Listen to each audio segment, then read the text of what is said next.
Bonjour et bienvenue à l'Institut de physique de Nice. C'est ici que j'effectue mon stage de Master 2 au sein de l'équipe MIMIC sur la nage de micronageurs biologiques proches de parois solides.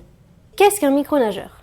Il s'agit tout simplement d'un système de taille microscopique capable de s'autopropulser dans un solvant par déformation de son corps. Il en existe des synthétiques et des biologiques, mais c'est les biologiques qui vont nous intéresser dans le cadre de cette vidéo. Nous avons par exemple les spermatozoïdes qui font battre leurs flagelles pour pouvoir se déplacer, ou bien la bactérie E. coli qui possède des flagelles en forme d'hélice qu'elle va mettre en rotation par rapport à son corps grâce à un moteur moléculaire pour pouvoir avancer, ou encore la microalgue Chlamydomonas qui possède deux flagelles antérieures qu'elle va utiliser pour nager sous forme de brasse.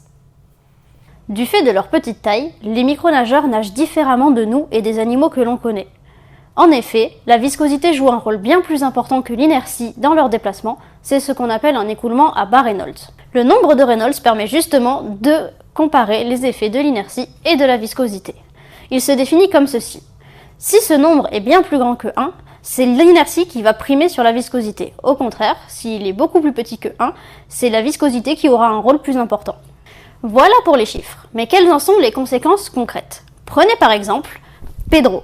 Il s'agit d'un requin. Pour nager dans l'océan, il va faire battre sa queue et pouvoir ainsi avancer. S'il décide d'arrêter de nager, donc il va arrêter le battement, mais il va continuer à se déplacer sur quelques mètres du fait de son inertie. Les micronageurs, quant à eux, s'ils arrêtent de nager, ils vont se stopper instantanément et rester immobiles jusqu'à ce qu'ils déforment de nouveau leur corps. C'est l'effet de la viscosité. Il existe deux types de micronageurs biologiques. Les premiers sont les pushers, comme la bactérie E. coli qui est schématisée ici. Ils tiennent leur nom du fait qu'ils poussent sur le fluide pour se déplacer, ce qui crée un dipôle de force positif. Leur déplacement engendre également un flux hydrodynamique qui éjecte du fluide longitudinalement et en attire sur les côtés. Ce phénomène va avoir tendance à attirer les pushers proches des parois et à les réorienter afin qu'ils nagent parallèlement à celles-ci.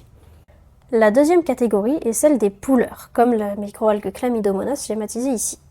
Par analogie, ces micronageurs vont tirer sur le fluide pour avancer, ce qui cette fois va créer un dipôle de force négatif. Le flux hydrodynamique sera cette fois éjecté sur les côtés et aspiré longitudinalement, et ces interactions hydrodynamiques vont avoir tendance à repousser les pullers des parois et à les réorienter de façon à ce qu'ils s'éloignent de celles-ci. Ça, c'est une tomate, bien rouge et bien brillante. Mais ça, c'est aussi une tomate. Quel est le rapport avec les micronageurs, vous allez me dire? Eh bien, c'est tout simplement que la responsable des problèmes de cette tomate, c'est Phytophthora parasitica. C'est une zoospore pathogène de plantes, responsable du mildiou et qui cause donc de nombreuses pertes agricoles.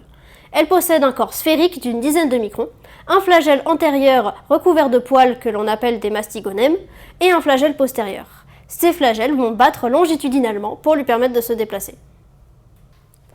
Afin de limiter les effets néfastes de Phytophthora sur les plantations, il est nécessaire de comprendre et de caractériser sa nage dans différentes conditions.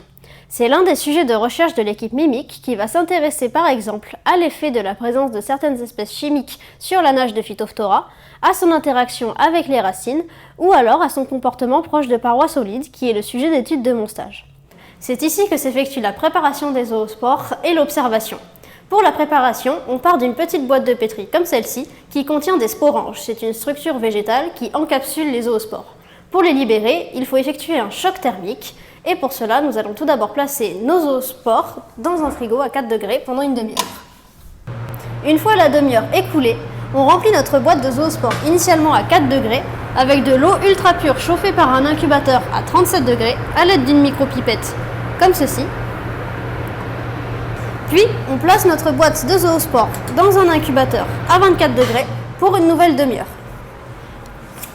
Après une demi-heure, nos zoospores sont libérés. On peut alors les sortir de l'incubateur et extraire la suspension à l'aide d'une micropipette, toujours. Et les zoospores sont à présent prêts pour observation. Dans le cadre de mon étude, j'effectue les observations dans des canaux microfluidiques en PDMS, dans lesquels j'injecte mes zoospores à l'aide d'une micropipette. Et l'observation se fait avec ce microscope qui éclaire l'objet observé par le haut et l'acquisition se fait par le bas à l'aide d'une caméra. Afin d'extraire des données des films que nous avons pris, nous allons tout d'abord effectuer un traitement d'image pour mettre en évidence les zoospores qui se déplacent. Pour cela, nous allons supprimer l'arrière-plan et faire un seuillage. Nous reconstituons ensuite les trajectoires des zoospores à l'aide d'un tracker.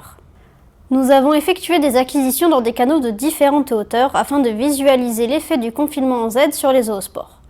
Nous pouvons tout d'abord constater que les zoospores confinés atteignent des vitesses bien moins élevées que lorsqu'elles sont libres.